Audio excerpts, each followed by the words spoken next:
Assalamualaikum warahmatullahi wabarakatuh. Selamat siang semuanya. Nama saya Risa Mirapasori, nomor absen 25 dari kelompok 6. Kami akan mempresentasikan yaitu dengan judul Lembaga Keuangan yang berisi atau berkaitan dengan bank, IKNB, dan juga pasar modal. Sebelumnya, silakan menggunakan masing-masing. Perkenalkan, nama saya Nafila Nur Anissa dari absen 22. Perkenalkan, nama saya Syafira Miskania, absen 33. Perkenalkan, nama saya Najmi Nurjina Abdina, absen 23. Perkenalkan, nama saya Suharis Sama, absen 32. Oke, baik. Sebelum saya memasuki ke intinya, izinkan saya memberitahukan terlebih dahulu poin-poin apa saja yang akan kami bahas pada siang hari ini. Yang pertama ada bab pendahuluan yang terdiri dari 3, yaitu latar belakang, rumusan masalah, dan juga tujuan. Selanjutnya ada bab yang kedua, yaitu tentang pembahasannya, terdiri dari lembaga keuangan, yaitu terus ada pengaruh dari lembaga keuangan untuk kehidupan sehari-hari, jenis-jenis lembaga keuangan, dan juga ada fungsi dan manfaat lembaga keuangan. Yang ketiga ada layanan produk lembaga keuangan. Lanjut ditutup oleh pasar modal, dan yang ketiga adalah sesi tanya jawab dan ucapan. Baik, saya mulai yang bab yang pertama, yaitu pendahuluan latar belakang. Lembaga keuangan memiliki peranan yang sangat penting dalam perekonomian suatu negara, khususnya negara kita yakni Indonesia. Keberadaan lembaga keuangan pun sangat membantu masyarakat, tak terkecuali kami sebagai seorang pelajar. Sebagai contohnya, kami seorang pelajar dapat menabung di bank khusus seperti Simple, yakni simpanan pelajar. Selain itu, orang tua kami dapat mengasuransikan rencana pendidikan melalui adanya lembaga keuangan tersebut. Lembaga ini merupakan semua perusahaan ataupun institusi keuangan yang kegiatan utamanya adalah meminjamkan sejumlah uang yang disimpan pada mereka. Menurut Sutirno tahun 2001 halaman 199. Sebagai intermediari keuangan, mereka menjembatani antara pemberi dana atau pemberi pinjaman dan penerima dana atau peminjam, mulai dari orang perorangan hingga perusahaan bahkan pemerintah. Tugas lembaga keuangan utamanya adalah membahas pengadaan dana, fasilitas kredit, dan produk serta layanan keuangan lainnya yang mendukung aktivitas ekonomi.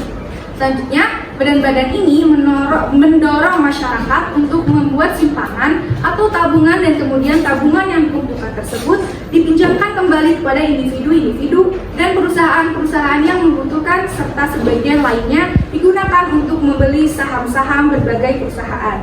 Selanjutnya, saya akan membahas tentang rumusan masalah mengenai apa saja yang akan kami bahas pada siang hari ini, yaitu kita akan membahas tentang lembaga keuangan, jenis-jenis lembaga keuangan, fungsi serta manfaatnya, lalu ada produk lembaga keuangan, bank, jenis-jenis bank, tujuan bank, terus IKNB, jenis-jenis IKNB, tugas dan fungsinya, pengertian, dan juga tujuan pasar modal dalam lingkungan masyarakat. Selanjutnya saya akan memasuki ke bab 2, yaitu pembahasan tentang lembaga keuangan. Lembaga keuangan di sini ada gambar, yaitu Banca Monte dei Paschi di Siena, lembaga keuangan tertua di dunia yang terletak di Pisa, Italia. Pengertiannya terdapat 4 sumber, yaitu menurut para ahli. Yang pertama adalah menurut UU nomor 7 tahun 1995 tentang perbankan. Lembaga keuangan adalah badan usaha yang kegiatannya menghimpun dana dari masyarakat dan disalurkannya kembali kepada masyarakat. Yang kedua ada menurut Surat Kementerian Nomor Keuangan RI Nomor 792 tahun 1990. Lembaga keuangan adalah semua badan yang kegiatannya di bidang keuangan melakukan penghimpunan dan penyaluran dana kepada masyarakat, terutama guna membiayai investasi perusahaan. Selanjutnya ada yang ketiga menurut Kamus Besar Bahasa Indonesia atau yang kita sebut KBBI. Dalam KBBI, lembaga keuangan adalah badan di bidang keuangan yang bertugas menarik uang dan menyalurkannya kepada masyarakat. Yang terakhir ada menurut Otoritas Jasa Keuangan atau OJK. Menurut OJK, lembaga keuangan merupakan institusi yang menghimpun dana dari masyarakat dan menanamkannya dalam bentuk aset-aset lain. Jadi, lembaga keuangan adalah badan, usaha, atau institusi di bidang jasa keuangan yang bergerak dengan cara memberikan fasilitas jasa keuangan, menghimpun dana dari masyarakat, dan menyalurkannya kembali untuk pendanaan ke berbagai kegiatan keuangan yang memengaruhi jalannya perekonomian. Selanjutnya ada pengaruh-pengaruh apa saja dari lembaga keuangan untuk kehidupan sehari-hari, yaitu yang pertama untuk melaksanakan tugas sebagai pihak yang ahli dalam analisis ekonomi dan kredit untuk kepentingan nasabah. Yang kedua ada mempelajari pertukaran produk, barang dan jasa dengan menggunakan uang dan juga instrumen kredit.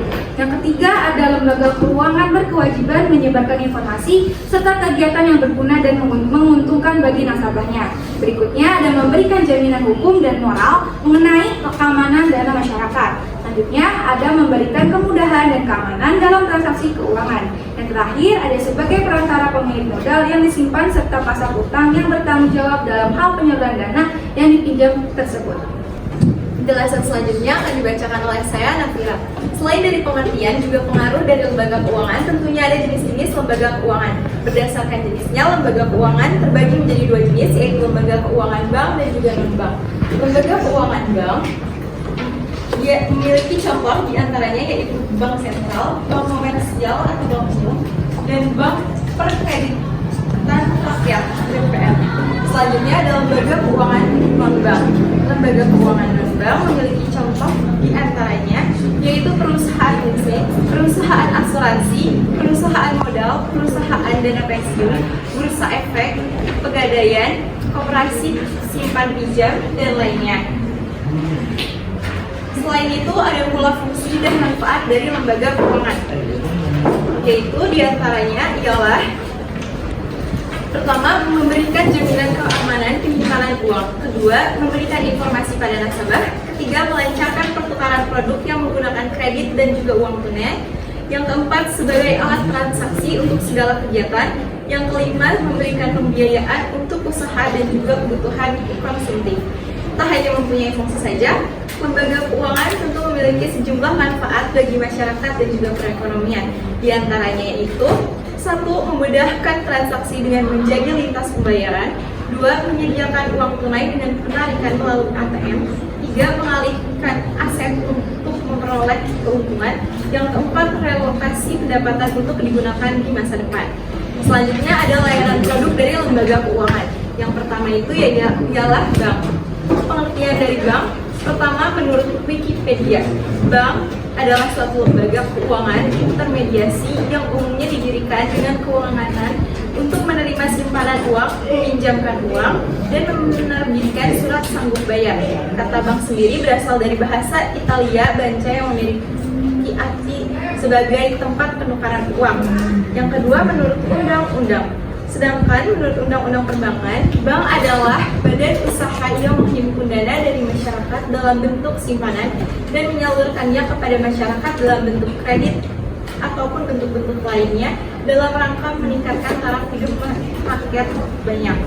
Menurut Undang-Undang Nomor 7 Tahun 1992 tentang Perbankan, sebagaimana diubah dengan Undang-Undang Nomor 10 Tahun 1998, bank adalah badan usaha yang menghimpun banyak dana dari masyarakat dalam bentuk simpanan dan menyalurkannya kepada masyarakat dalam rangka meningkatkan taraf hidup rakyat banyak. Yang ketiga, menurut etimologi dan terminologi. Secara etimologis, pengertian bank berasal dari kata banco berarti bangku. Bangku yang dimaksud merujuk pada meja untuk menunjang aktivitas perbankan dalam melayani nasabah. Istilah bangku di kemudian hari terus berkembang hingga istilah bank digunakan dalam kegiatan pelayanan finansial. Secara terminologis, pengertian bank adalah lembaga keuangan suatu negara yang didirikan dengan kewenangan menghimpun, mengelola, dan juga mengatur seluruh hal berkaitan dengan keuangan. Harapannya mampu memaksimalkan pemanfaatan keuangan tersebut untuk menggerakkan ekonomi dan meningkatkan kesejahteraan rakyat. Yang keempat, yaitu ada menurut para ahli. Yang pertama, Thomas Fayette Aliber dan James Roddy Rosenberry berpendapat bahwa bank adalah lembaga keuangan yang berfungsi menciptakan uang dan juga aktivitas yang berkaitan. Selanjutnya ada dari R.J. Hawtrey mengatakan bahwa bank merupakan tempat penukaran uang berdasarkan kredit utang dan piutang oleh masyarakat. Singkatnya, pengertian bank adalah lembaga perantara kredit. Yang selanjutnya, menurut Pearson, ahli ekonomi di Belanda, bank adalah badan berwenang menerima simpanan dan kredit dari masyarakat untuk dikelola dan menghasilkan profit baik bunga atau dividen. Usaha perbankan meliputi 3 kegiatan, yaitu menghimpun dana, menyalurkan dana, dan memberikan jasa bank lainnya. Kegiatan menghimpun dana dan menyalurkan dana merupakan kegiatan pokok bank, sedangkan memberikan jasa bank lainnya hanya sebagai kegiatan pendukung. Kegiatan menghimpun dana merupakan mengumpulkan dana dari masyarakat dalam bentuk simpanan giro, tabungan, dan deposito. Biasanya diambil sambil diberikan balas jasa yang menarik seperti bunga dan hadiah sebagai rangsangan bagi masyarakat. Kegiatan menyalurkan dana merupakan pemberian pinjaman kepada masyarakat, sedangkan jasa-jasa perbankan lainnya diberikan untuk mendukung kelancaran kegiatan perbankan tersebut. Selanjutnya ada jenis-jenis bank, yaitu terbagi dengan dasar yang berbeda-beda atau fungsinya masing-masing. Yakni pertama ada bank menurut fungsinya, yang kedua bank berdasarkan kepemilikannya, yang ketiga bank berdasarkan kegiatan operasionalnya, yang terakhir ialah bank berdasarkan bentuk badan usaha. Jenis-jenis bank menurut fungsinya yang pertama itu adalah bank sentral. Bank sentral memiliki tugas dari Bank Indonesia sebagai berikut: melaksanakan, menetap, dan merumuskan kebijakan moneter. Yang kedua, mengatur dan menjaga kelancaran sistem pembayaran. Yang ketiga, mengatur dan mengawasi kinerja perbankan. Yang keempat, menjalani fungsi sebagai leader of this resort. Selanjutnya ada bank umum. Tugas bank umum itu sendiri yaitu yang satu, menghimpun dana dari masyarakat dalam bentuk simpanan. Yang kedua, menyalurkan dana kepada masyarakat dalam bentuk pinjaman. Yang ketiga, menerbitkan uang melalui pembayaran kredit dan investasi. Yang keempat, menawarkan jasa-jasa keuangan seperti kartu kredit, cek perjalanan, ATM, transfer uang antar bank, dan lain sebagainya. Menyediakan fasilitas untuk perdagangan antar negara ataupun internasional. Juga yang terakhir sebagai melayani penyimpanan barang berharga. Yang ketiga itu selanjutnya adalah bank perkreditan rakyat. Tugas-tugas dari bank perkreditan rakyat diantaranya ialah menghimpun dana dari masyarakat dalam bentuk simpanan berupa deposito, berjangka, tabungan, dan atau bentuk lainnya yang dipersamakan dengan itu. Yang kedua, memberikan kredit. Lalu yang ketiga, menyediakan pembiayaan dan penempatan dana berdasarkan prinsip syariah sesuai dengan ketentuan yang ditetapkan oleh Bank Indonesia. Yang keempat, menetapkan dananya dalam bentuk sertifikat Bank Indonesia atau SBI, deposito berjangka, sertifikat deposito, dan atau tabungan pada bank lain. Selanjutnya, ada jenis-jenis bank yang terbagi berdasarkan kepemilikannya, yaitu ada bank campuran. Contoh dari bank campuran sendiri adalah Bank ANZ Indonesia, Bank Commonwealth, Bank Agris, Bank BNP Paribas Indonesia, Bank Kapital Indonesia, Bank Sumitomo Mitsui Indonesia, dan Bank Lindo Kencana Internasional. Yang kedua adalah bank asing. Contoh-contoh dari bank asing ialah Bank of America, Bank of Bank of China, Citibank, Deutsche Bank, HSBC, The Bank of Tokyo, Mitsubishi UFJ. Selanjutnya ada bank pemerintah. Contoh-contoh dari bank pemerintah ialah Bank Mandiri, Bank Negara Indonesia, Bank Rakyat Indonesia, dan Bank Tabungan Negara. Selanjutnya ada bank swasta nasional. Contoh-contoh dari bank swasta nasional sendiri itu adalah Bank Muamalat, Bank Sentral Asia atau BCA, Bank Danamon, Bank Buta, Bank Nusa Internasional, Bank Niaga, Bank Universal, Bank Mega, Bank Bumi Putra. Selanjutnya ada bank koperasi. Contoh dari bank koperasi itu sendiri adalah Bank Umum Koperasi Indonesia. Selanjutnya yang ketiga ada jenis bank berdasarkan kegiatan operasionalnya. Yang pertama ada bank konvensional. Bank konvensional pada umumnya beroperasi dengan mengeluarkan produk-produk untuk menyerap dana masyarakat, menyalurkan dana yang telah dihimpun dengan cara mengeluarkan kredit, pelayanan jasa keuangan, dan jasa lainnya. Yang kedua ada bank syariah. Adapun prinsip-prinsip yang berlaku pada bank syariah, yakni pembiayaan berdasarkan prinsip bagi hasil, pembiayaan berdasarkan prinsip penyertaan modal, prinsip jual beli barang dengan memperoleh keuntungan, pembiayaan barang modal berdasarkan sewa murni tanpa pilihan, dan yang terakhir ada pilihan pemindahan kepemilikan atas barang yang disewa dari pihak bank oleh pihak lain. Intinya, bank syariah yakni jenis bank yang aktivitasnya didasarkan pada prinsip dan syariat agama Islam. Dalam hal ini, bank syariah menggunakan prinsip bagi hasil sebagai keuntungan dan menghindari riba. Selanjutnya, yang keempat, ada jenis-jenis bank berdasarkan bentuk badan usaha. Yang pertama, ada bank berbentuk koperasi.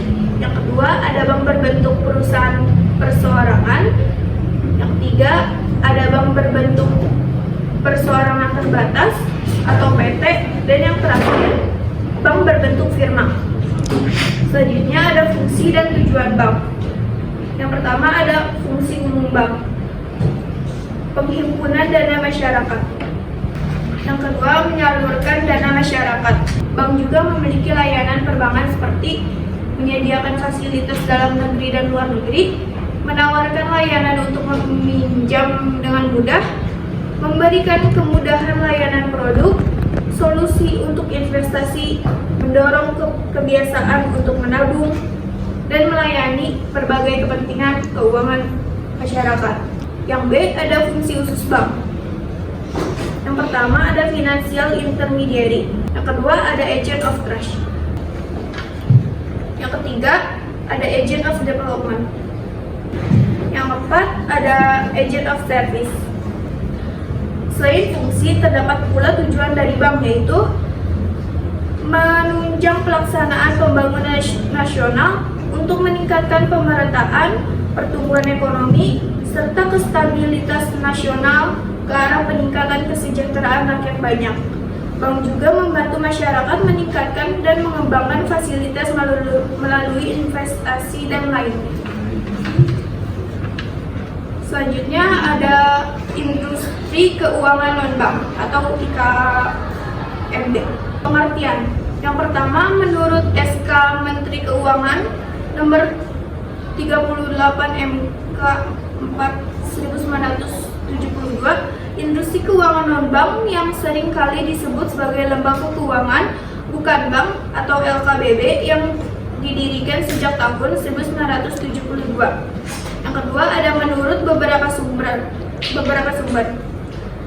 Yang A, industri keuangan non-bank adalah lembaga yang menyelenggarakan aktivitas keuangan berupa penghimpunan dana dari masyarakat lalu menyalurkan untuk kegiatan investasi di perusahaan serta menerbitkan surat berharga. Yang B, IKNB atau industri keuangan non-bank adalah badan usaha selain perbankan yang melakukan kegiatan usaha di bidang keuangan dengan cara menghimpun dan menyalurkan dana kepada masyarakat. Yang ketiga, menurut OCBC NISP, industri keuangan bukan bank adalah lembaga yang berperan penting dalam penghimpunan dana, penerbitan surat berharga, hingga penyaluran dan investasi di berbagai perusahaan. Dengan demikian, keberadaannya berperan strategis terhadap perekonomian Indonesia. Lalu selanjutnya ada jenis-jenis. Yang pertama adalah asuransi. Menurut UU Nomor 40 Tahun 2014 tentang perasuransian, yang dimaksud dari asuransi adalah perjanjian antara dua pihak, yaitu perusahaan asuransi dan pemegang polis yang menjadi dasar bagi penerima premi oleh perusahaan asuransi. Cara kerjanya adalah nasabah wajib membayar sejumlah iuran tiap bulannya, yaitu premi, sehingga kegiatan penghimpunan dana ini termasuk ke dalam industri keuangan bukan bank. Lalu yang kedua ada dana pensiun. Yang pertama adalah menurut Otoritas Jasa Keuangan atau OJK, dan dana pensiun adalah badan hukum yang mengelola dan menjalankan program apa yang menjadikan manfaat pensiun. Yang kedua adalah berdasarkan yang tertuang dalam Kamus Besar Bahasa Indonesia, yaitu KBBI. Dana pensiun adalah sekumpulan dana yang diperoleh dari iuran tetap tiap peserta ditambah penyisihan penghasilan perusahaan, serta para peserta memiliki hak mendapatkan bagian keuntungan itu setelah pensiun. Yang ketiga berdasarkan Undang-Undang Nomor 11 Tahun 1992. Pengertian dana tersebut adalah badan hukum yang mengelola dan menjalankan program dengan jadi manfaat pensiun. Dana pensiun terdiri dari beberapa jenis, yaitu dana pensiun pemberi kerja, dana pensiun lembaga keuangan.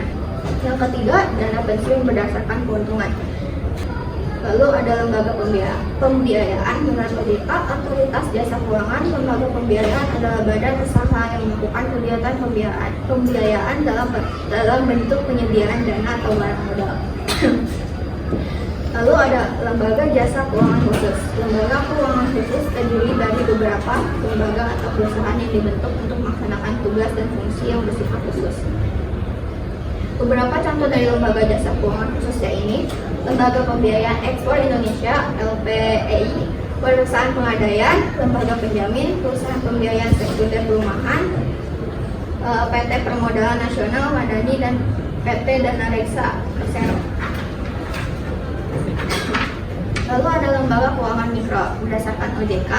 Lembaga keuangan mikro atau LKM adalah lembaga keuangan yang khusus didirikan untuk memberikan jasa pengembangan khusus dan memperdayakan masyarakat, baik melalui pinjaman atau pembiayaan dalam usaha skala mikro kepada anggota dan masyarakat. Lalu ada teknologi finansial. Yang pertama, menurut Wikipedia, teknologi finansial atau teknologi keuangan atau fintech adalah penggabungan antara teknologi dan sistem keuangan. Yang kedua, menurut OJK Chinese, fintech adalah singkatan dari financial teknologi yang berarti teknologi keuangan. Cara kerjanya adalah, sebagai contoh, fintech penyedia kredit elektronik. Cara kerja fintech penyedia kredit pertama-tama yakni menerima pendataan dari masyarakat masalah kredit. Setelah melakukan verifikasi data serta penjaminan ke lembaga, penjamin simpanan LPS dan Bank Indonesia (BI), fintech akan mencairkan dana ke toko elektrik tempat nasabah mengajukan diri. Selanjutnya ada tugas dan fungsi IKNB. Tugas IKNB mempunyai tugas pokok yakni menyusun peraturan di bidang IKNB, melaksanakan protokol manajemen krisis IKNB, melakukan penegakan peraturan di bidang IKNB, dan melakukan pembinaan dan pengawasan terhadap pihak yang memperoleh izin usaha, persetujuan, pendaftaran dari OJK dan pihak lainnya yang bergerak di IKNB. Fungsi IKNB. IKNB memiliki beberapa fungsi, yaitu menghimpun dana masyarakat serta mengeluarkan surat berharga, memberikan permodalan kepada masyarakat ekonomi yang menengah ke bawah sehingga mereka mampu membangun usaha, menjadi perantara antar perusahaan di Indonesia dengan pemerintahan agar mendapat kelancaran permodalan, sebagai perantara mencari tenaga ahli dan nasihat profesional, dan memperluas sumber pendanaan usaha di sektor swasta. D. Pasar modal. Pengertian pasar modal adalah menurut Undang-Undang Nomor 8 Tahun 1965, pasar modal UPM adalah kegiatan yang bersangkutan atau berhubungan dengan penawaran umum dan perdagangan efek perusahaan publik yang berkaitan dengan efek yang diterbitkannya serta lembaga dan profesi yang berkaitan dengan efek. 2. Menurut OJK atau Otoritas Jasa Keuangan, pasar modal merupakan pasar untuk berbagai instrumen keuangan jangka panjang dengan jangka waktu lebih dari 1 tahun seperti saham, surat utang, obligasi, reksadana, dan berbagai instrumen derivatif dari efek atau surat berharga. Pasar modal merupakan sarana pendanaan bagi perusahaan dan pemerintahan dan sebagai sarana kegiatan berinvestasi bagi pemilik dana investor. 3. Menurut sumber internet, pasar modal adalah kegiatan dalam melakukan transaksi jual beli surat berharga atau efek antara investor dan perusahaan emiten serta pelaku pasar modal lainnya. B. Fungsi dan tujuan. Tujuan utama pasar modal adalah menciptakan mekanisme yang memungkinkan perusahaan mengakses dana investor dengan menerbitkan saham, obligasi, dan instrumen keuangan lainnya sehingga memfasilitasi pertumbuhan ekonomi serta pengembangan bisnis. Baik, memasuki bab 3 yaitu penutup berisi tentang kesimpulan. Berdasarkan pemaparan uraian tadi, dapat disimpulkan bahwa kita telah mengetahui berbagai macam tentang lembaga keuangan, mulai dari pengertian lembaga keuangan itu sendiri maupun pengaruh dari lembaga keuangan untuk kehidupan sehari-hari, jenis-jenis lembaga keuangan, hingga fungsi dan tujuan dari lembaga keuangan tersebut. Perlu diingat kembali bahwa lembaga keuangan adalah badan usaha yang kegiatannya menghimpun dana dari masyarakat dan disalurkan kembali kepada masyarakat. Terdapat pula beberapa pengaruh dari lembaga keuangan untuk kehidupan kita sehari-hari, yakni salah satunya adalah dapat melancarkan pertukaran produk berupa barang dan jasa dengan menggunakan uang dan instrumen kredit. Terdapat pula berbagai layanan produk lembaga keuangan seperti bank, IKNB atau industri keuangan bank, dan pasar modal. Perlu diketahui pula, lembaga keuangan ternyata mempunyai peranan yang sangat penting dalam sistem perekonomian yang semakin bertumbuh, seiring dengan perkembangan dan pertumbuhnya kebutuhan masyarakat. Keberadaan perbankan ini semakin dibutuhkan oleh masyarakat dan bentuk simpanan dan kredit maupun bentuk lainnya. Baik, sekarang kami memasuki sesi tanya jawab. Kami harap kalian semua antusias untuk menanyakan beberapa pertanyaannya ke kelompok kami. Terima kasih. Apa saja risiko dan keuntungan berinvestasi di pasar modal? Baik, saya Raisa Mira Fasoli, nomor absen 25 akan menjawab dari pertanyaan kelompok 2, yaitu yang ditanyakan oleh Anas. Keuntungan dan resiko berinvestasi dalam pasar modal. Di sini ada keuntungannya. Yang pertama, memiliki passive income atau merupakan pendapatan yang bisa kita peroleh tanpa harus bekerja secara aktif. Yang kedua, lebih liquid dan fleksibel. Maksudnya adalah lebih enak atau lebih mudah diaksesnya. Selanjutnya, jenis instrumen yang beragam atau wadah-wadahnya yang beragam, mulai dari saham, reksadana, obligasi, dan lain-lainnya. Selanjutnya, ada keuntungan investasi yang bisa diprediksi, mulai dari ada bunga dan lain-lainnya. Selanjutnya, ada investasi lebih aman karena langsung diawasi oleh negara. Selanjutnya, ada resiko investasi atau jika kita berinvestasi di pasar modal. Yang pertama ada risiko likuiditas, yaitu terjadinya penurunan terhadap harga saham yang diperjualbelikan di pasar modal. Selanjutnya ada capital loss, yaitu terdapat harga saham yang anjlok yang dipengaruhi beberapa faktor seperti kondisi pasar, kinerja perusahaan, hingga kondisi-kondisi ekonomi makro seperti tingkatnya suku bunga, inflasi, nilai tukar, kondisi sosial dan politik. Yang terakhir ada risiko forced delisting, yaitu terjadi karena munculnya situasi di mana perusahaan terkena sanksi penghapusan saham dari bursa. Perkenalkan, nama saya Cika Ramadhani dari kelompok 3 ingin menanyakan apa saja kegiatan yang ada di dalam pasar modal. Saya Syafira akan menjawab pertanyaan dari kelompok 3 dari Cika. Kegiatan pasar modal adalah mempertemukan investor yang memiliki kelebihan dana dengan perusahaan yang membutuhkan modal untuk ekspansi. Perkenalkan, nama saya Torik dari kelompok 4. Pertanyaannya, apa saja jenis-jenis lembaga keuangan yang ada di Indonesia? Selanjutnya saya akan menjawab pertanyaan dari Torik, kelompok 4. Apa saja jenis-jenis lembaga keuangan yang ada di Indonesia? Jawabannya adalah 1. Bank umum, 2. Bank perkreditan rakyat, 3. Bank syariah, 4. Bank pembiayaan. Perkenalkan, nama saya Indri Amalia Syarika dari kelompok 5. Saya ingin bertanya, apa peran OJK dalam mengawasi IKNB? Di sini saya akan menjawab pertanyaan dari Indri, kelompok 5, yaitu mengenai peran OJK dalam IKNB.